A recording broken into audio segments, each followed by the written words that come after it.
জান্নাতে পেলে তোমাকে চাপ্পা মারা সওয়াব। আল্লাহর ওলির মাজারের নামে ব্যবসা করছে, এরকম আছে না নাই বাবা? আল্লাহর ওলিদের মাজার কি জানেন? আল্লাহ কোরআন পাকে বলছেন ওয়াল্লাযীনা আমানু ওয়া আমিলুস সলিহাতি ফি রাউদাতিল জান্নাহ। সুবহানাল্লাহ।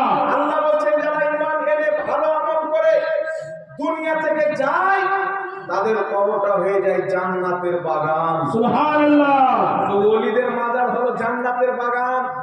তাদের মাজার জিয়ারত করতে যাওয়া নবী মুস্তাফার সুন্নাত, সাহাবায়ে সুন্নাত, মুসান্নাফে আব্দুর রাজ্জাকের মধ্যে হাদিস। সাহাবায়ে কেরাম বলছেন আল্লাহর হাবিব প্রত্যেক বছর শুরুতে উহুদের শহীদদের মাজার জিয়ারত করতে যেতেন। রাসূল পাকের পর আবু বকর সিদ্দিক জিয়ারত করতে যেতেন। সুবহানাল্লাহ। আবু বকর সিদ্দিকের পর উমর ফারুক জিয়ারত করতে যেতেন। সুবহানাল্লাহ। আউলিয়া পিতা মাতা